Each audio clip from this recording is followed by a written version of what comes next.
written and illustrated by Tim Burton. So when you first open it up, it has just pictures of Jack. His little eyes and his nose and his mouth.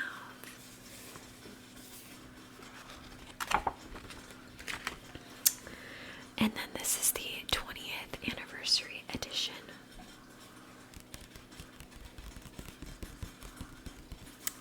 The Nightmare Before Christmas.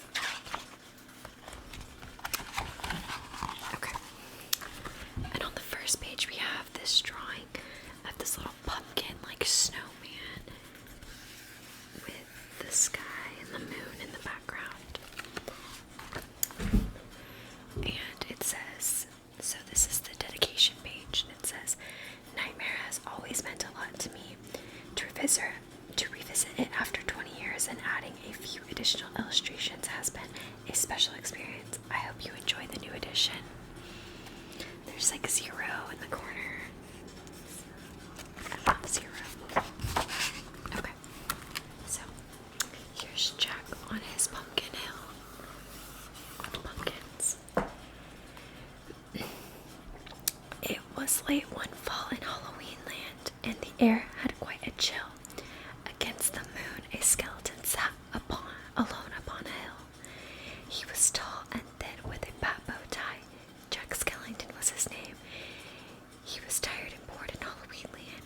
Everything was always the same.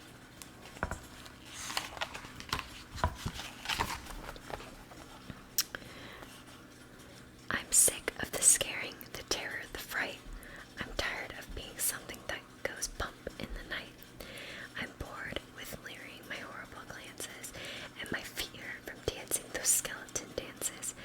I don't like graveyards, and I need something new. There must be more to life than just yelling, boo. This is Jack. He seems very bothered and unhappy.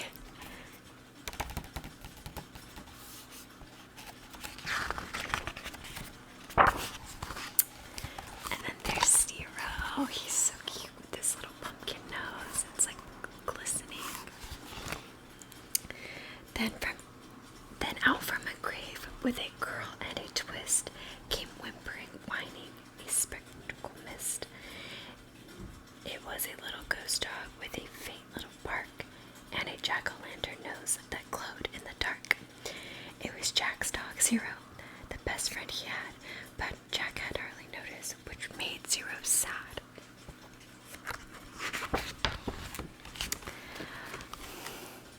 All that night through the next day, Jack wandered and walked. He was filled with dismay. The little pumpkin sun is so cute. Okay, and here's an imaging of all like the different doors that you can, all the different lands that you can go into. Then deep in the forest, just before night, Jack came upon an amazing sight. Not 20 feet from the spot where he stood were 3 massive doorways carved in wood. He stood before them completely in awe, his gaze transfixed by one special door. Entranced and excited with a sense of worry, Jack opened the door to a white, windy flurry. And then here's just like a picture of him like going into the Christmas dimension.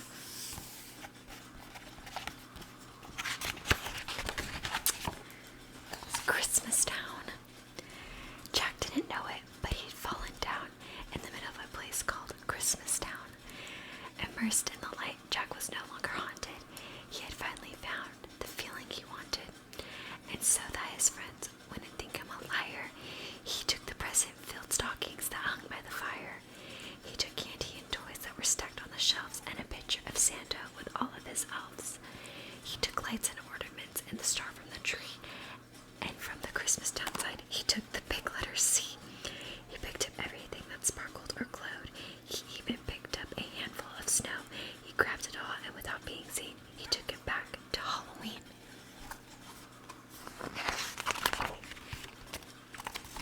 Here's him showing all of his friends the ornament that he stole from Christmas Town.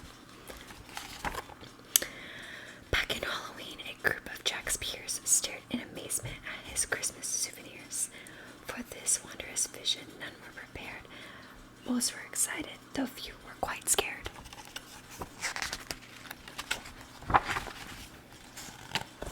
Here's Jack and Zero pondering about Christmas.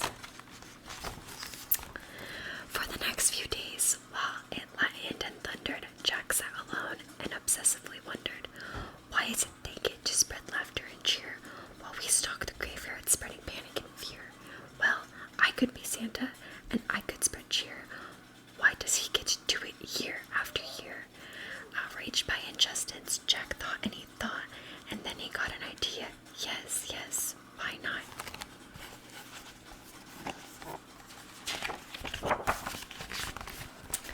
Santa Claus with Boogie's kids. In Christmas Town, Santa was making some toys. When through the dim he heard a soft noise. He answered the door, and to his surprise, he saw weird little creatures in strange disguise. They were altogether ugly and rather petite.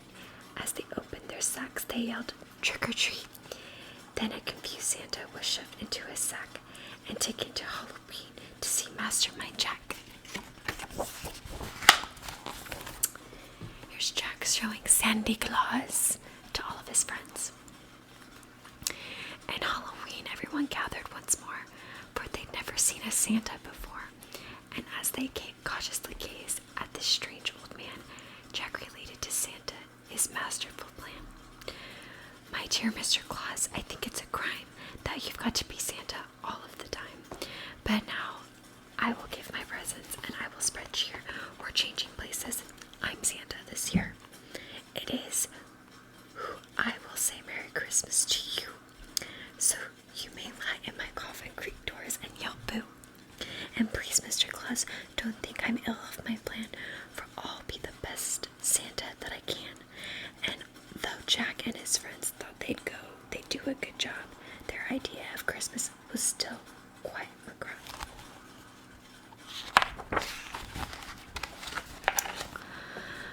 They were packed up and ready on Christmas Eve day when Jack hitched his reindeer to seek his coffin sleigh. But on Christmas Eve, as they were about to begin, a Halloween fog slowly rolled in. Jack said, "We can't leave. This fog's just too thick. There will be no Christmas, and I can't be Saint Nick." Then a small glowing light pierced through the fog. What could it be? It was Zero, Jack's dog. Jack said, "Zero, with your nose so bright, won't you guide my sleigh tonight?" And to be so needed was Zero's great dream, so he joyfully flew to the head of the team. And as the skeletal sleigh started its ghostly flight, Jack cackled, "Merry Christmas to all, and to all a good night." Okay, and then here's Jack with his skeleton reindeer with Zero, playing the role of Rudolph, which I think is so clever.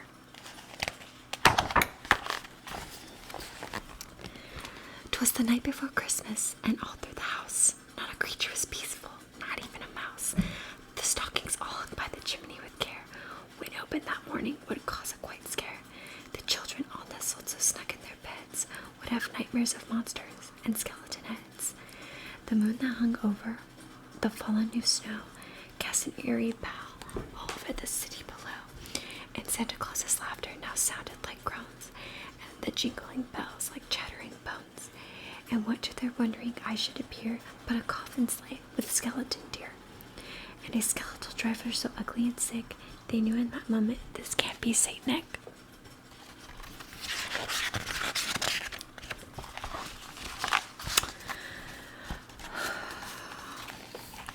From house to house, with a true sense of joy, Jack happily issued each present and toy. From rooftop to rooftop he jumped and he skipped, leaving presents that seemed to be strange from the crypt. Unaware that the world was in panic and fear, Jack merrily spread his own brand of cheer.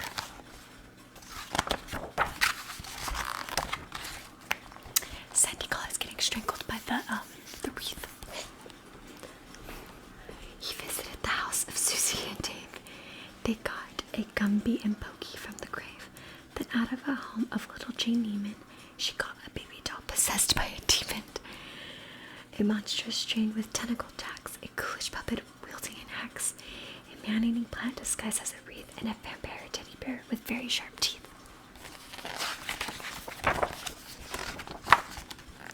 So the scary toys that they were giving out.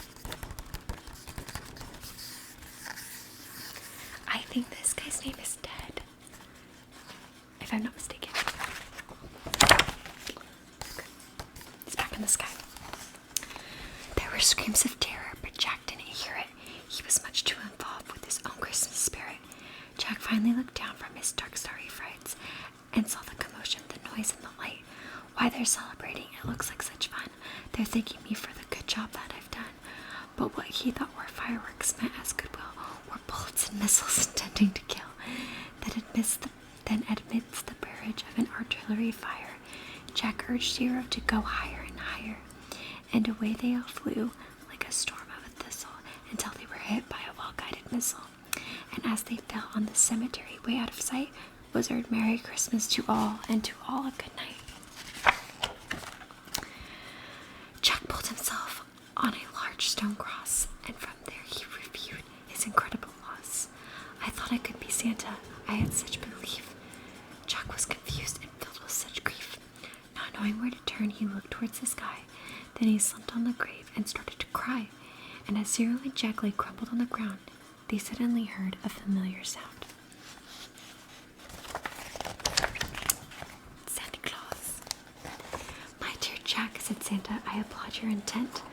I know wreaking such havoc was not what you meant, and so you were sad and feeling quite blue, but taking over Christmas was the wrong thing to do. I hope you realize Halloween's the right place for you. There's a lot more, Jack, that I'd like to say, but now I must hurry, for it's almost Christmas Day. And then he jumped in his sleigh with a wink of an eye and said, Merry Christmas, and he bid them goodbye. Back home, Jack was sad, but then like a dream, Santa had brought Christmas to the land of Halloween. So here's all the pumpkins, and you can see like it's snowing in Halloween land. The end. It also came with like a DVD of the movie and an audiobook. So, yeah, I just thought that that was like the cutest poem to bring the life of Nightmare Before Christmas to life. It is one of my favorite movies, one of my favorite stories of all time. So this book holds a special place in my heart, and I cannot wait to read it to my children one day. Like I get so excited every time I get to like read it. Just like Zero getting to play like the role of like Rudolph, and like Jack kind of being like a cringy sort of character, which is like I couldn't put it into words. It's like one of my favorite books. But yeah, I hope you guys enjoyed that little rendition of Nightmare Before Christmas.